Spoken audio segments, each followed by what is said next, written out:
and welcome to a series of podcasts on Mongolian history. We will be from today issuing a series of talks with Dr. Otkun, former Education Minister of Mongolia and former Ambassador Extraordinary and Plenipotentiary from Mongolia to the United States of America. With Dr. Otkun, we will be discussing very interesting yet unknown to the world knowledge about Mongolia. There are visibly two approaches to Mongolian history, scholarly and popular. And that popular discourse on Mongolian history contains many truths and many myths. So with Dr. Otkun, we will try to reveal or establish what was the truth and what was the myth about the Mongol Empire, about the Mongols 8 centuries ago. Thank you very much for accepting our invitation. At the onset, I would like to ask you about what Mongols represented some 8-9 centuries ago. Thank you very much for inviting me to this podcast. I've been doing this podcast in Mongolian language for a while, and there have been numerous requests from Mongolians residing outside of Mongolia to do it in English or in Russian, so that the international audience would know also all these facts.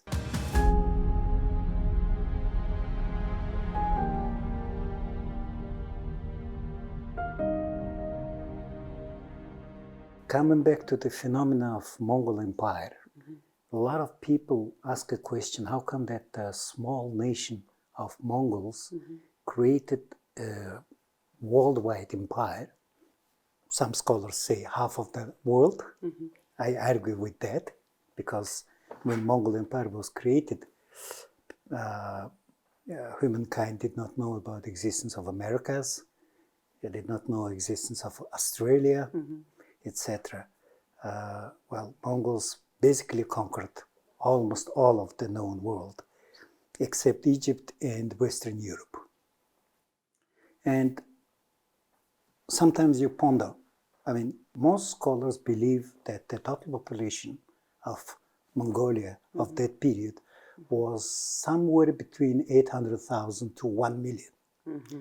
So this 1 million people, let's say, conquered Jurchen Jing dynasty in northern China, which had about 49 to 50 million population, and then Sun dynasty in southern China, which had population of 80 to 100 million.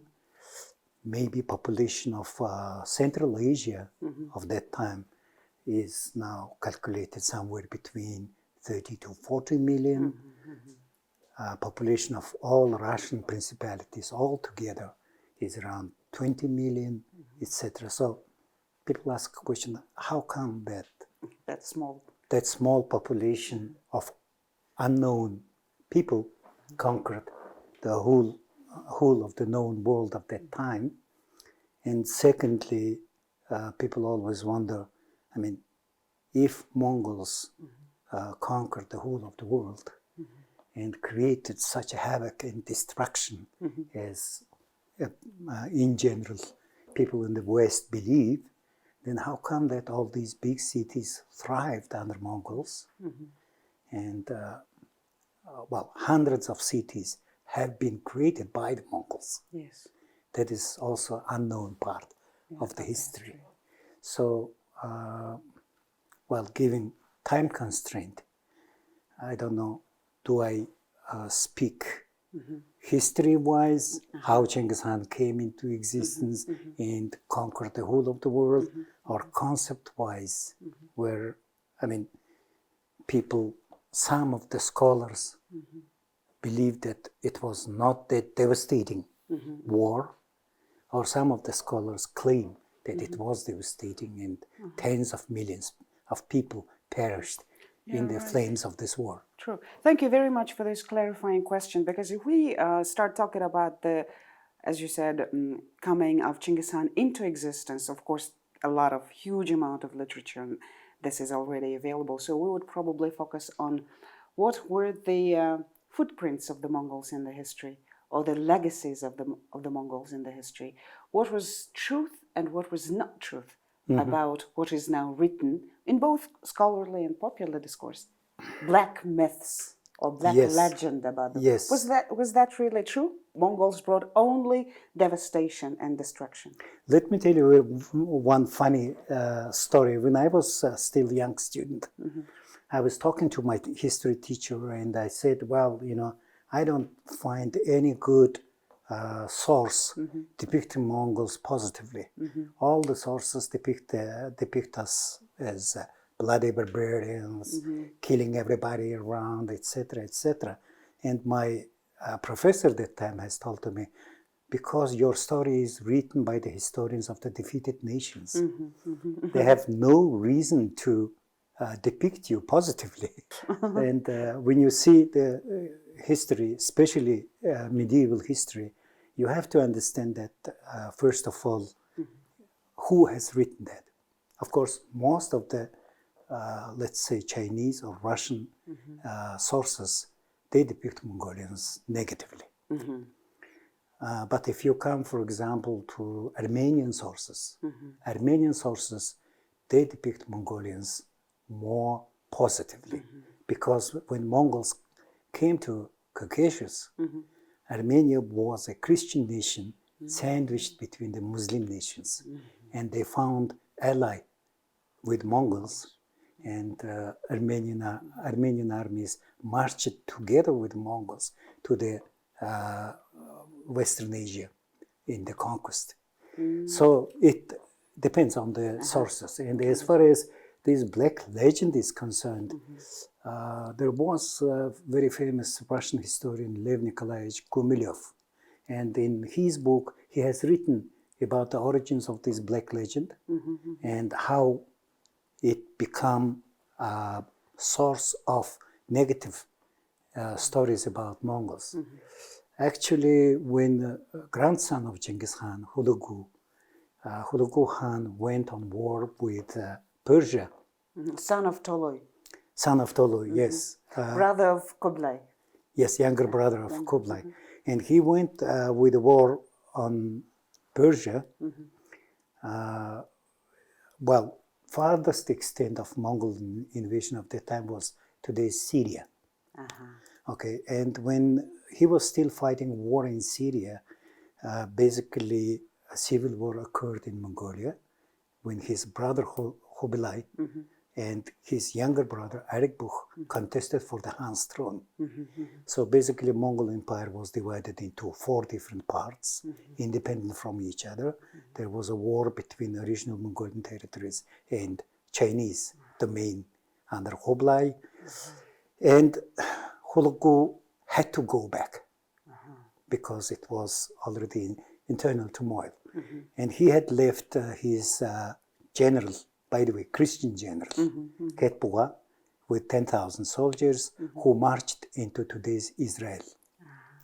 And when Ketpua marched into Israel, he was assuming that Christian cities along the shores of the Mediterranean Sea are natural allies of Mongols because they were fighting with Muslims, with Mamluk Muslims. And Mongols, well, most of the Mongols were Tengrian belief of that time, but commanding general of the Mongol army, Ketpua, was a Christian. So he assumed that all the Christian cities would be supporting him. Actually, King of Armenia had sent an army with him. King Bohemund of Antioch has sent an army with him. Georgians also sent an army with him. So most of our allies were Christians of that time. And when he entered into the Israeli Valley, it happened that the ruler of the Sidon was someone called Julien Grenier. He was a Knight Templar. And once he decided to go and rob Mongolian horses. And when this had occurred, Ketpua was deeply surprised because, first of all, he believed that they are our allies. Yes. Secondly, he did not believe that such a noble person who is ruling over the city could go on robbery. Yeah. So he sent his nephew to negotiate the horses back, but this Monsieur Grenier killed his nephew, and Ketuga raided the Sidon city. And that made actually the conflict between Crusaders and Mongols. And when Templar Knights came back to Europe, there was a question, how come the Templar Knights attacked Mongols who were supposed to be your allies? Yes. Later, of course, there were a few efforts to lure Mongols in next crusades against the Muslim, again, for the occupation of the Holy Land. So in order to So he broke the alliance. yes, it made impossible. And of course, Templars had to justify themselves. So they have created all these myths that these Mongols are, I don't know, people came in from Tartar, you know, they're merciless, there shouldn't be any talk with them, let alone the allied relationship, etc. And they used someone, I think Franciscan friar Matthew of Paris, who created this book about the Mongols, that the Mongols are flesh-eating, killing the children, and, you know, all these fearsome stories. So he basically was the first source, written source, to put into writing all those, talks about. Yes, because you see all these famous books of Plano Carpini, Guillaume de Rubruck, first of all, it was report of ambassadors back to the papal throne. So it was not made public for a long time. So the European understanding of Mongol and Mongols were basically based upon these kind of stories, rumoring.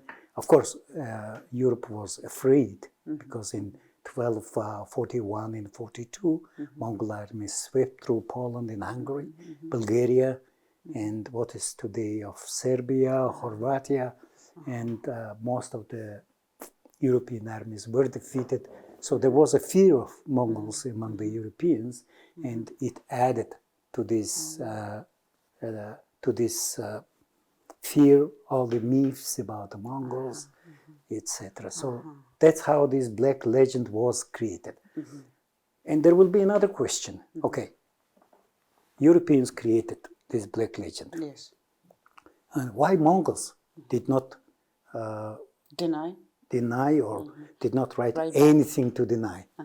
The question, the understanding of this is that Mongol warfare strategy included psychological warfare. So basically, Mongols, when they heard these stories about them, instead of denying, probably they have been supporting these stories so that your enemies would be afraid of you. So they just did nothing. Yeah, did not, first of all, they did not care. They didn't care. Yeah. And secondly, maybe they even, added a fuel to the story so that Europeans should be afraid. I see. I forgot one more thing to add here. And also, this black legend about the Mongols is also based upon the historical researches of historians during the different time. For example, let me cite you, the Russian scholars calculated that Russia had that time around 200 cities, okay, and Mongols sacked around 20 of them. When you see the medieval chronicles, they write about the sacked cities. Yes. But they don't write about other cities. For example, Mongols used to say that any city offering resistance, they call it Mobalik or bad city. So they would destroy the city which is offering the resistance. But there were hundreds of good cities too. for example, Uglitch, Smolensk, who just opened Let the them in. gates and let them in. So Mongols called them, okay, these are good cities. Good cities. Yeah. And if you read the medieval Russian sources, nobody writes about that. Everybody writes, oh, city of Kozelsk, which offered resistance for 7 weeks for Mongols against the Mongols, etc. So that's where again the myth about the Mongol cruelty, all the has been created. Even in later researches, historians write about the cities that were sacked, but they never write about the cities that was spared by Mongols. Okay, then what was then left behind the Mongols? Well, as this chronicles so and I'll say, they were living piles of dead bodies of those sacked cities. In fact, what were the Mongols leaving behind to the world, to the parts of the world they were coming? Well, first of all, one should say that it's a very generic question. It was war. Okay, it was war of the medieval centuries. This was not a visit. Yeah, humanity as a concept has been conceived much later in 18th century, right? So before that, war is war. Definitely there was a killing, definitely there was. But when you read the medieval sources, you have to be very careful. For example, in one Arabic source of Ibn al-Athir from Mosul, he writes about the city of Herat. And he says, oh, Mongols came, 1.4 million people has been killed, even dogs and cats has been killed. And then 3 pages later, in the same book, he said, in the same book, he says that next year Herat revolted against the Mongols and sent 10,000 soldiers. If even cats and dogs has been killed, I don't know, 10,000 mouses. It was, you see, again, exaggeration. And I also doubt very much that in the 13th century, city of Herat was 1.4 million. If you read Giugiani says 2.4 million. Paris was 100,000 at that time. So it's all, again, all the exaggerations. A lot of exaggerations. Yeah.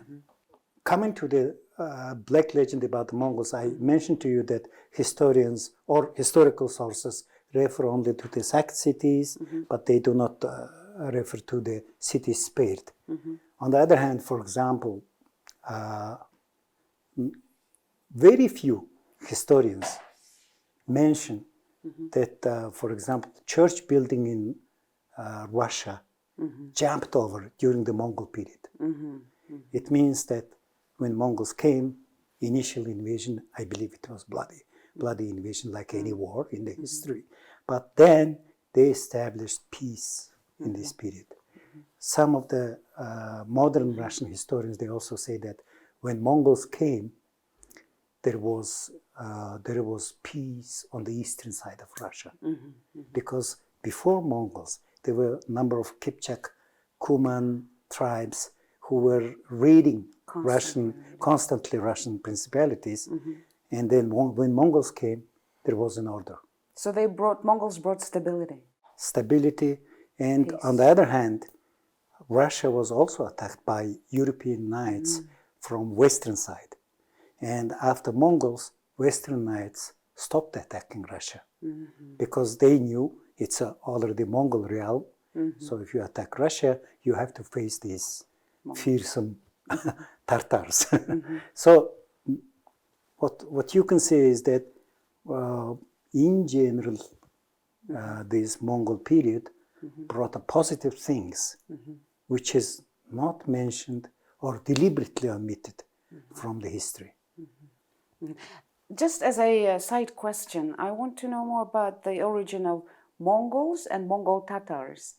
How come Tatars are now becoming a modifier or a part of the Mongols?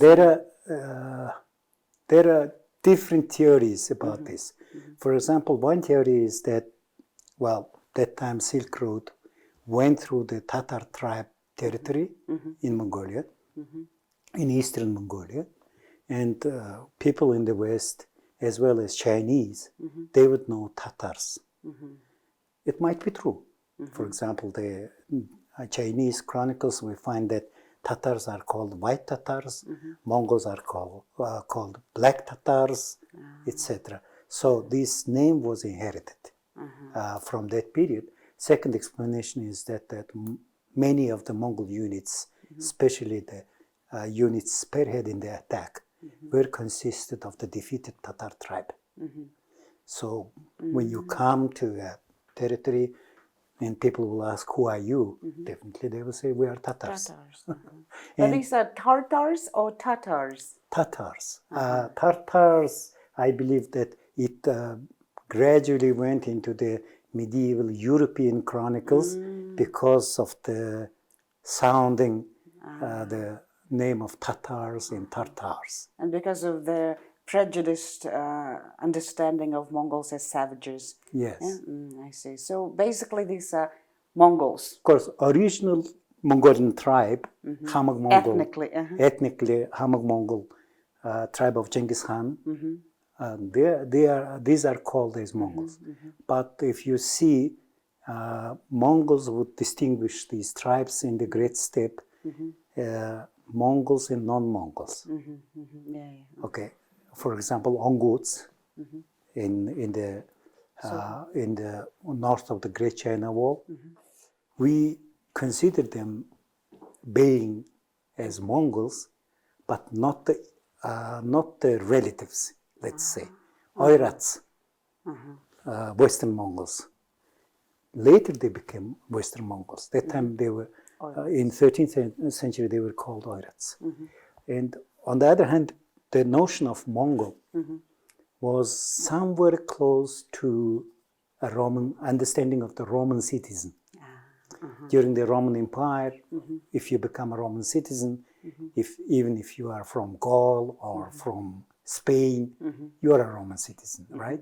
So during the Mongol Empire, it was same notion, because if you are becoming a subject of Mongol Empire, subject of some importance, let's say, then you are becoming Mongol, irrespective of your national origin.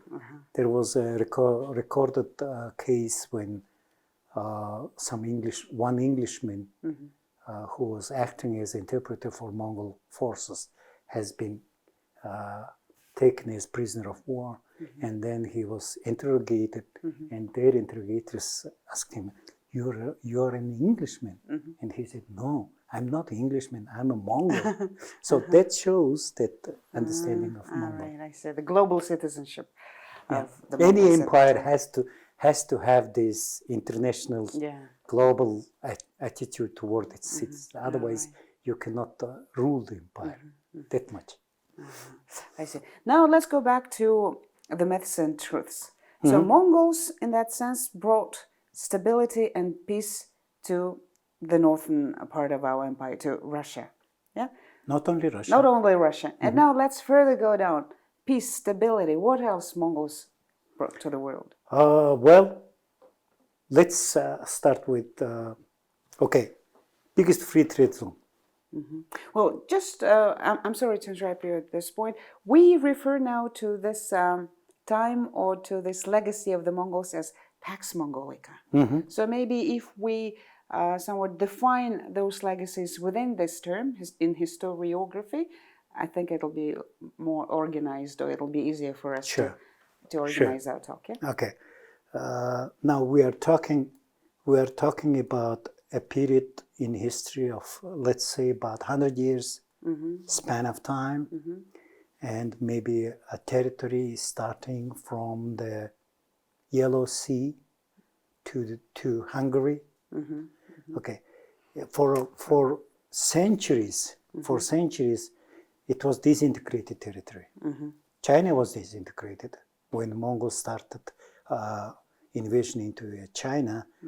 China was divided into 4 major states, and then you will see the Central Asian Empire, Khwarezm Empire, but with Khwarezm Empire you will see the Khitan Western Liao state, and then Karluk state, etc., etc. So you may imagine that any good starting from, let's say, from Beijing, okay, they will pass through first through Tangut Kingdom,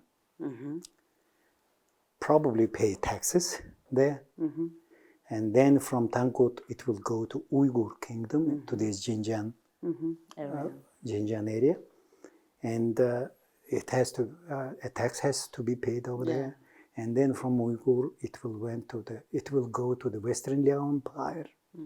Again, you have to pay taxes over there, and from Western Liao to Khwarezm Empire, maybe Bukhara or Samarkand of that time, there you have to pay more taxes, and then Silk Road from there went through southern Caspian Sea, south of the Caspian Sea, and pass through the Caucasian Mountains.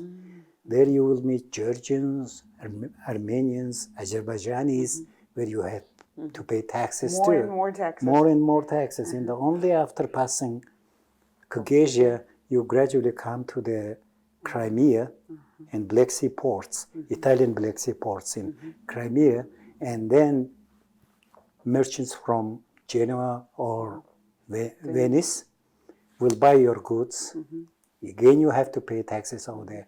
And in this numerous exchange of hands of the goods, everybody will add their profit, right?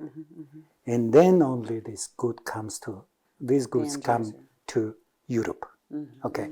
And when Mongols established their empire, all these territories starting from Italian trading ports on the Black Sea, right up to Beijing, was under one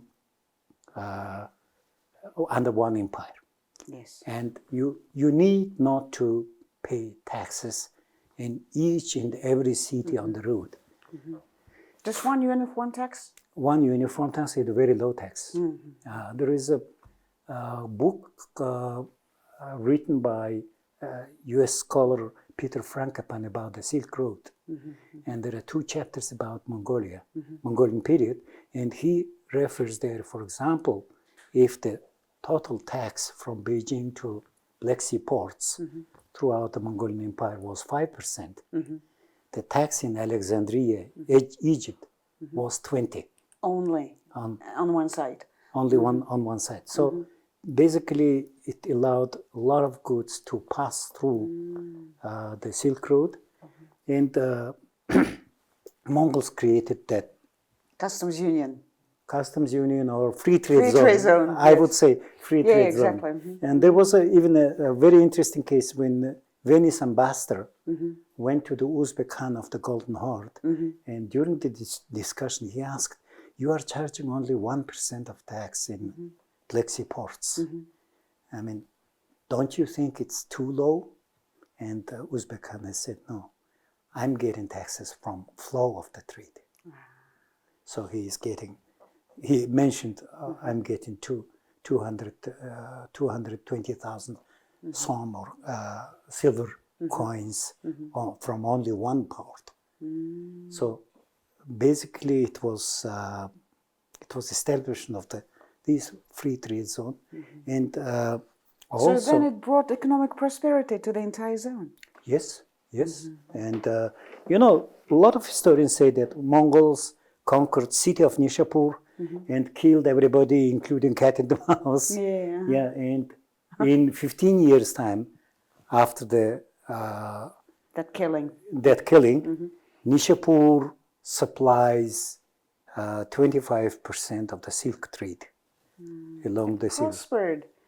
Proving that initially the myth about cats and dogs was a total lie. Right. So I don't think that in 15 years' time the city will revive back to that extent that it's considered to be a major producer of silk in that period. That's how this trade has been flourishing. Apart from unified taxation system, Mongols created a system of information sharing, like Pony Express, throughout the empire. And now, today, we understand this Pony Express as a kind of information sharing system. But in fact, in those days, what actually happened is that it was very good for the traders, because first of all, you have to cross so big landmass, and you never lose your way. Okay, you never lose your way because you never know get lost, that next relay station in 30 kilometers time.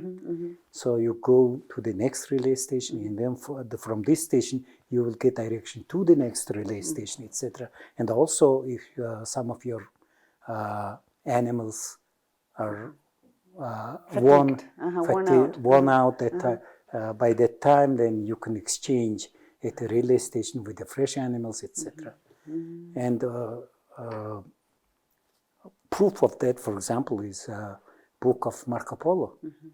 Marco Polo came to the court of the Kublai Khan during the civil war period inside Mongolia. But he traveled very safely, and despite the war between themselves, no Mongolian prince even thought to touch the traders. Trade was flowing. But that's a long span of territory. So there was free trade, there was free passage of goods, then postal service, sort of, ponies. Yeah. Then how that easy taxation system. Easy taxation system, understandable, clear, one tire, and then safety about travelers. Sure. Marco Polo traveled very safely. How come he traveled very safely through this very long distance? You see, to understand this, we have to understand why Mongols were waging the war, which direction. If you see Mongol war, for 1 century war, to create the empire, you will see that it went through the Silk Road, along the Silk Road. Yeah. Of course, we had every possibility to conquer Siberia, right? But nobody went with war on Siberia. Because it was far from the trade flows, it was not interesting.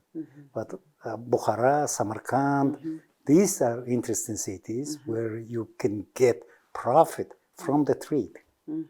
And why there was no serious attempt to conquer India at that time? Because Indian subcontinent was basically separated from the rest of the continent.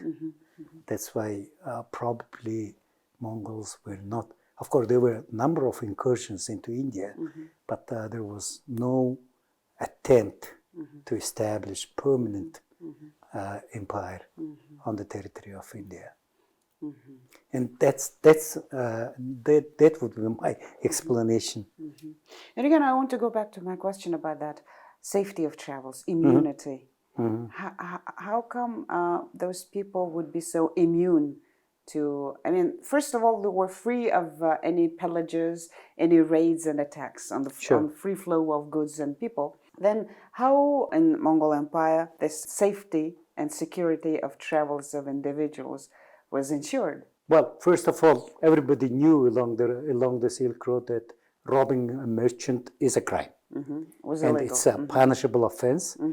And everybody knew how Mongol Khan will will put the punishment for this kind of offense. Secondly, there was a system of diriges or tablets issued.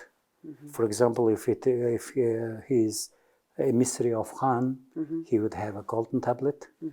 In today's hour, I understand it's a diplomatic passport. Okay, and if he is an important trader, he will be issued silver tablet, okay, official passport. For the first time in history. For the first time in the history. Diplomatic immunity. Diplomatic immunity was enforced by Mongols at the cost of many lives. You will see stories about that during war in Russia, when Russians killed the emissary, and the Mongols, came with war. Not only came with war. For example, Russians first killed Mongol ambassador in 1223 at the Battle of River Kalka. In 1237, 14 years later, when Mongols entered with invasion into Russia, they went to every Russian city, ruler of which was at the river of Kalka, and participated in killing of ambassador. And it's like holding them accountable for their past deed. yes, and that's how they made others to understand that you cannot kill ambassador. That's the notion of the diplomatic immunity. So today's ambassador should be grateful to Genghis Khan and his successors. So Mongols' legacy for modern diplomacy. Yes, I would say so. And that way Mongols secured these trade routes, first of all with the imperial will, secondly with these tablets or diplomatic passports, immunities. So if you read, for example, there was someone called Francesco Pegolotti. He is a Genoese trader who issued a guide for the trading with Asia. And he writes in his book that beyond the Black Sea, right up to China, all the trade routes are secure. Or Arab traveler Ibn Battuta. He even wrote that, okay, from Kiev, city of Kiev, to city of Beijing, even a single lady with a golden jewelry travels alone, no one will touch, no one will dare to touch her. So that was the security that was provided for the trade.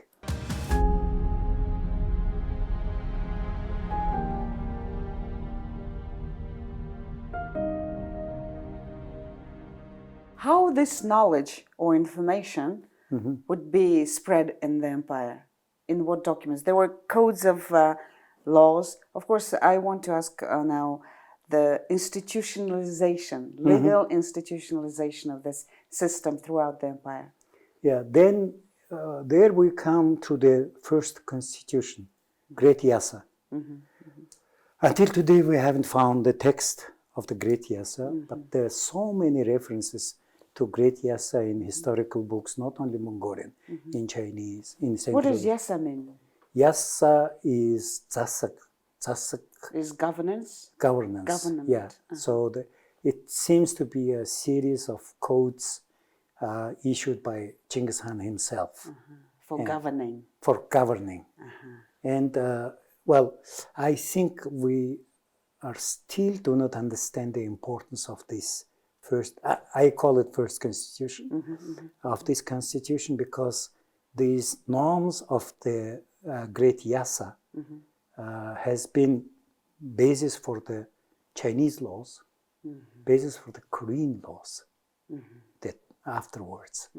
And until the 20th century, all of the Central Asian countries have been following these principles and norms of Great Yasa.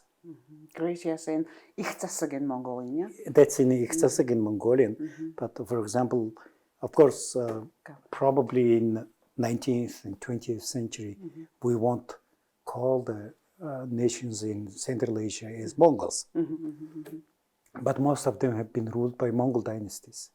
Of course, they were Uzbek. They already became Uzbeks, or I don't know, Samarkandis, Kokandis, etc. But still, they were dynasties of Mongol origin because the people in Central Asia, they adhered to the Great Yasa, and they believed that anyone who would claim to the throne should be of the golden lineage of Genghis Khan. So, do you know how, when the last Mongol, ruler of Mongol descent has been dethroned? No. That's the Emir of Bukhara, 1925. So this lineage existed right up to the 20th century. Well, there could be told many beautiful, many interesting stories on the sidelines of each almost sentence that you're saying. But now I still want to organize our talk back into the legacies of the Mongol Empire. And, you know, speaking in a larger term, what the Mongols left behind, or what the Mongols did create for the well-being of the humankind. You know, to many this could sound very strange, well-being, you know, contributions of the Mongols, contributions of Genghis Khan to the well-being, because in this context it has never been used. But in fact, we have to admit that the good and prosperity of the humanity at that time was also secured by what Mongols did for them, and we have to acknowledge this. So far we've talked about free trade zone, then diplomatic immunity, economic and taxation benefits to the members of the empire. How about religious freedom? You're talking about the nations and ethnic groups of many different religions. Right. When we are talking about free flow of trade on the territory of Mongol Empire, one has to recognize also it was free flow of information and free flow of ideas. So when we are coming to the free flow of information, we can talk about introduction of gunpowder, paper, block printing, etc., etc. When we are talking about free flow of ideas, then we should come to the point when this how the religions inside the Mongol Empire and why it was spread here and there, how it come. And here I would like to cite the book, one of the last books of US scholar Jack Weatherford, Genghis Khan the Quest for God. And in his book, he wrote that basically 1786, Virginia Statute for Religious Freedom, written by Thomas Jefferson, has been inspired by the ideas of religious freedom inside the Mongol Empire. He brought a lot of proof of this to happen. It is strange that Thomas Jefferson was adept of, was a fan of Genghis Khan. He was personally distributing this French scholar's book, Petit Delacroix's book on Genghis Khan to his friends. And Jack Weatherford says that probably Thomas Jefferson got the ideas of religious freedom from Petit Delacroix's book, how the religious freedom was accepted. And in Mongolian Empire, it is understandable because we have created the whole empire in 50 years' time. And then after conquering all the lands, we find out Taoist Chinese, Buddhist Chinese, Buddhist Tibetans, Muslim Central Asians, Christian Russians under one roof. Yes. Yeah, and it seems that Mongol emperors that time has come to the policy of the religious tolerance and the religious freedom. If you see what Genghis Khan has been saying around that time, it would sound almost exactly the same as First Amendment to US Constitution. No one should be subjugated to pressure because of his religious belief. Yeah, and if you see the history of Mongol Empire, you will see Buddhist Uyghur becoming Prime Minister of Mongolia during Genghis Khan's time, or Muslim trader Mahmud Yalvach is a ruler of China, and then later his son is ruler of Central Asia. So such was a religious tolerance of that time. But on the other hand, you may understand, because most of the Mongols that time were adepts of shamanistic beliefs. So, well, even today when we travel to some other place, we always go to the obo of that place and ask the local spirits to be supportive of us, do the offering, etc. So when Mongols came to, for example, to Russia, for Mongols who occupied Russia, the Orthodox church or Orthodox friar would be a local shaman. So probably Mongols did not have a purpose to occupy, to quarrel with the local spirits, because there is no point of fighting with the spirits. So they would take the local monks and make them free of tax. The only condition on the local monks is to pray for the Great Khan. In that way, he was ensuring the harmony the societal harmony. Otherwise, if there are discrepancies, if there are hostilities on the basis of religion, there would never be. Then probably empire will be torn away in 10 years' time. But there are cases when Mongols used the religious tolerance as a weapon to conquer the place. For example, the story with the Western Liao dynasty, which was, rulers were Buddhists and the common people were Muslim. And then Naiman Prince Kuchluk, who occupied the Western Liao dynasty, he started pursuing a policy of neglecting Muslims. So the Mongol army, which entered into the territory of Western Liao, immediately declared that they don't care whatever god you worship, we will allow that. So immediately the whole population was on the Mongol side. And Kuchluk found himself with a very few of his soldiers outnumbered by Mongols, because from the local population, no one will come forward to support him. That's where first instance of the policy of the religious tolerance helped Mongolians. And probably from that time, Genghis Khan understood that you have to have a policy of the religious tolerance. When we're talking about the taxation system and the economic benefits, I forgot to ask one question about the effect of paper money issued by Kublai. Economic, overall, macroeconomic impact on the entire, not only the empire, but the world. How did that happen, the issuance of paper money? Paper money was in circulation in China about century and a half prior to Mongolians. But Mongol paper money called yuan, by the way, now Chinese still call it yuan. It was ensured by the Great Khan that whoever brings this paper money to the treasury of the empire will get equal amount of gold or silver. So it was international convertible currency of that time. That's why people talk so much about this paper money. In Europe, it was not known. I think first paper money in Europe came into circulation sometime 17th century.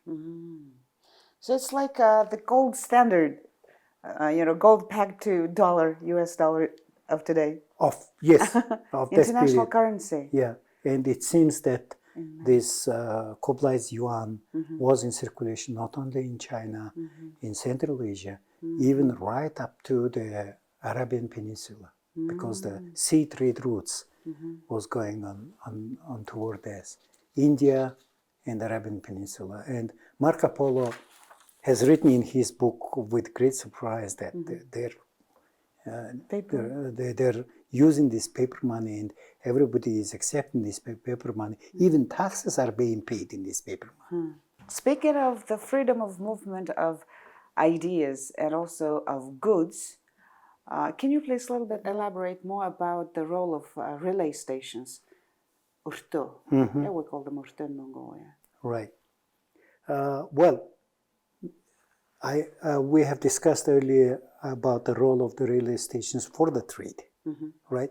It was easy for the traders to use relay stations to do the trading. But on the other hand, the relay stations were also passing the information, because earlier for Europeans, there was very little information about China. Okay, that's why when Marco Polo comes to China, he is very much surprised, and he writes about paper money. He writes about compass, which was not known in Europe by the time. He writes about coal. Coal, yeah. Coal was in use in some parts of Europe, of course, during the Roman Empire, starting from the Roman Empire, but it was not in wide use. So for Marco Polo, it was an interesting finding out. For example, most of the Europeans believe that the German scholar Johann Gutenberg has created block printing, in 1445. But for example, Hoblai's paper money, it was block printing, by the way, and paper money was introduced in 1278. And it's not only block printing of money, it's block printing of different books.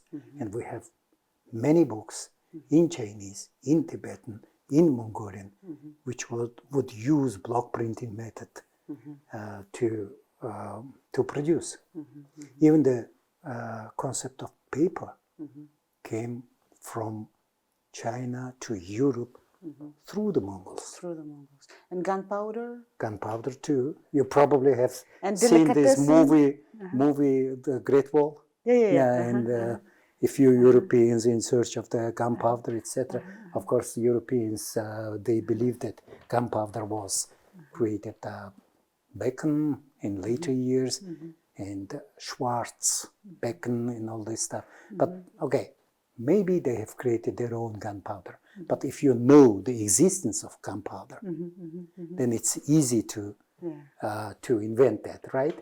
So a lot of inventions which came through from east to west, thanks to the Silk Road and Mongols along the Silk Road. Even in 1241, in a battle of Lignice in Poland, when Mongol armies fought with the German and Polish armies, and historical collections of the participants of this battle, they write about some kind of instrument which issues a lot of fog and a lot of noise.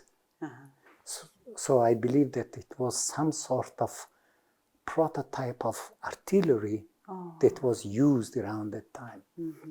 So when we talk about the distribution of knowledge, in free flow of knowledge, Galileo Galilei, I think in 1663, when he stated that the Earth is round, I think he was brought to Inquisition court and forced to recognize that his statement is false. But nobody knows that even as early as in 1264, Hulagu Khan has sent a globus, round-shaped globus, to Kublai Khan, along with the Arab astronomer Jalaluddin. So in 1267, Mongols knew that the world is round. That's very much revealing. Yeah, but one should say, okay, we have always talked about this knowledge coming from east to west, but we should also talk about what has been brought to east, to China. There are records that Kublai Khan ordered planting of peach trees, lemon trees in China. Chinese never knew about the existence of Peach trees never existed, huh? Strange. It was brought from Arab world. And then Chinese were not aware about the minus alphabets, numbers. So the notion of zero and minus came from Arab world. Well, let's say better siege engines created by the Arab trebuchets. It was imported from Arab world to China. And we can talk a lot of things, like Europeans came to know about minced meat at that time, because they did not have the notion of the minced meat. So all these burger outlets should be owing to Mongols. They should be paying some royalties now. Right. And playing cards. Playing cards? Yes, it was imported from Mongol Empire into Europe. Even if you see the Mongol word huzur for the playing card, Huzur, yes. and Russian word of kozir for for the playing. Yeah. Kozir. Yes, that's the same word. That's Mongol word. Khuzr. Khuzr and Khazir. Ah, So that's how the exchange of information took place, knowledge. and you can follow that by the influence on the languages, Yeah. even the what you say, the notions of the fashion of the time, and if you see in the medieval period, 13th, 14th century, the European ladies started wearing the very high-end corner-shaped headwear. That's because of the After Mongol influence. Queens. Yeah. Speaking of the Mongol language, how widely used and spread was Mongol language, just like Latin or nowadays English, I would assume? Well, not every word spread in different languages are related with the Mongol period. Okay, for example, in Russian language, they say that word telega, Telega. yeah, for the cart, Car.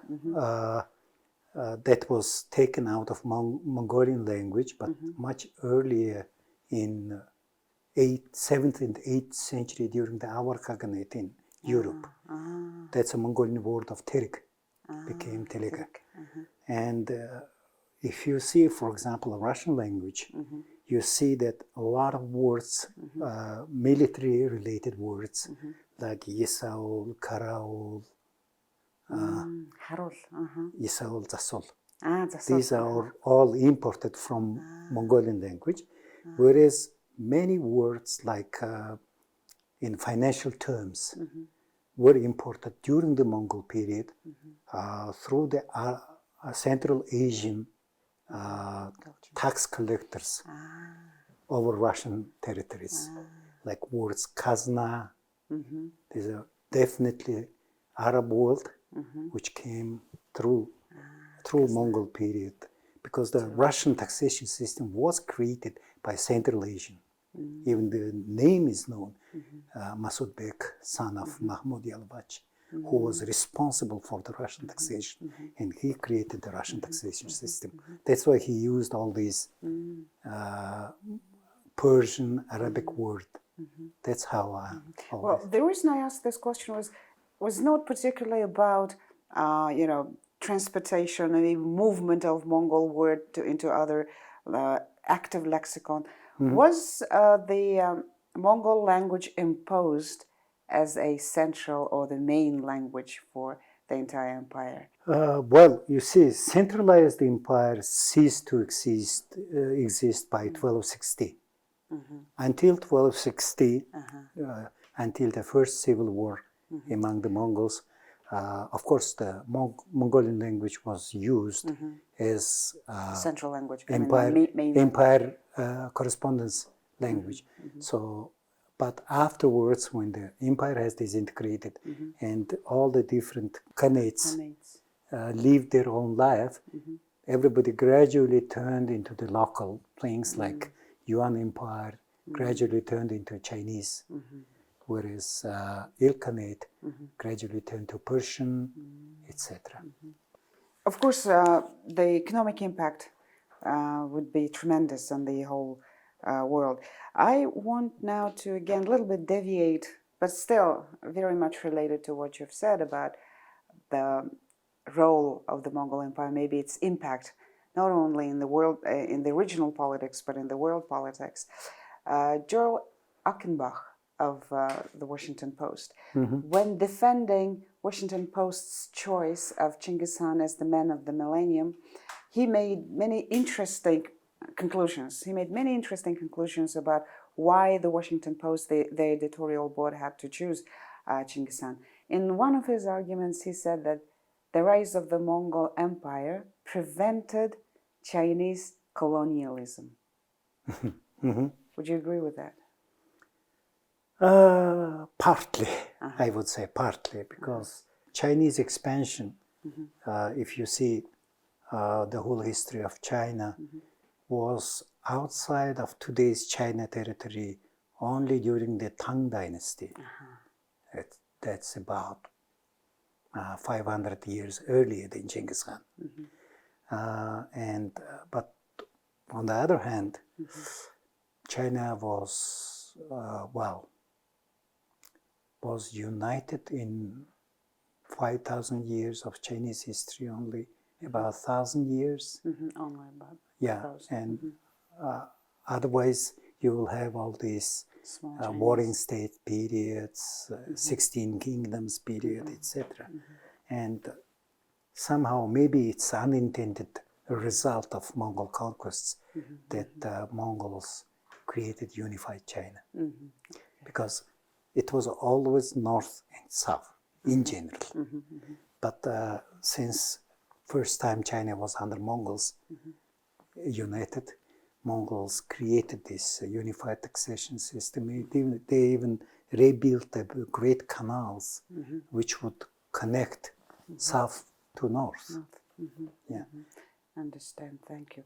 Then in that very article, Joel Achenbach also says that Mongols eventually gave rise to capitalism. Would you agree with that? Of course, they associate this with bubonic death, with Black Plague, Black Death.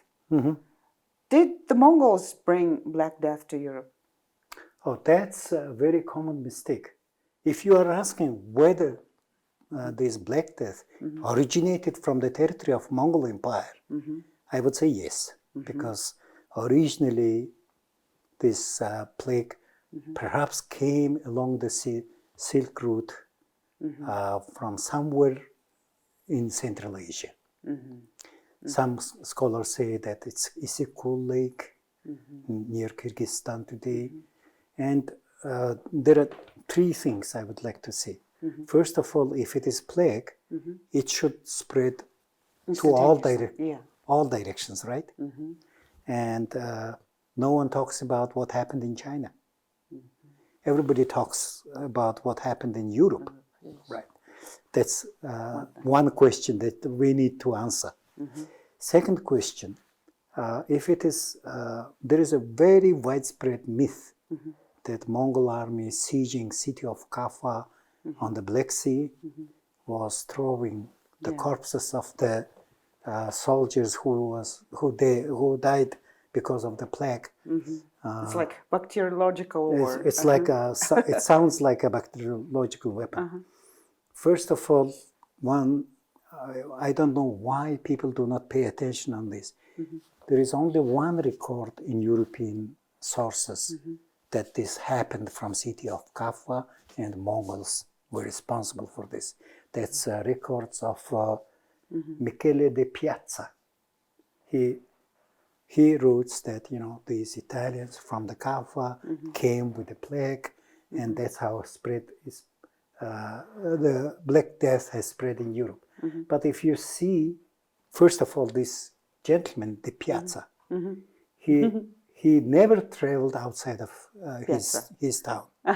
Okay, and that's interesting because Mongol siege of Kaffa had happened in October 1346, and the plague in Italy has spread in 1348. So I don't think that these black streaking Italians were floating in the Black Sea for 2 years. I don't think that anyone can in medieval times can live with plague for 2 years. For 2 years. So I believe that, of course, plague was spread from those territories, but probably Mongols never used this biological warfare. Just happened that, the plague was carried through the trading ships from somewhere from Black Sea into Europe, because if you see the records of Florence monks, Giovanni and Matteo Villani, all these people, they confirm that plague first has reached Constantinople, Istanbul, today's Istanbul. From there it went to Messina in Italy, that's in Sardinia. And then from there only the plague went to Genoa and Venice. I see. So then we shed light on one of those myths. So Mongols never used the plague as a bacteriological weapon. It was the myth. Okay, thank you very much. Now, for the sake of time, let us quickly conclude on what was the myth and truth about the Mongol Empire, on what were basically the legacies that the world has to know. Well, first of all, we have said that there is a really lot of myths, basically negative myths about the Mongol Empire, which is probably unfounded.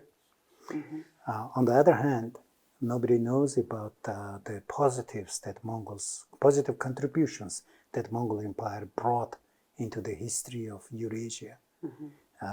That's a free trade, that's an affordable taxation system, that's the free flow of information, free flow of ideas, freedom of religion, diplomatic immunity system, and meritocracy system. I think we should talk this in one of the later periods, and introduction of sea travel too. Nobody knows that in 1482, Columbus started his sail. He has been carrying a letter to the Mongol Khan because he was in firm belief that sailing to the west, he will reach to China, where Mongol Khan is still sitting. Very interesting. This and many other stories we will definitely include in our future podcasts. And of course, the goal of our talk, of our conversation, is to shed light on those hidden parts of the Mongol history, on those parts that overtly or covertly, hiddenly, intentionally are not told. So we will be telling those stories about Mongolia, Mongols, and our history. Thank you very much for being with us, and thank you very much, Dr. Otkambaya. Thank you.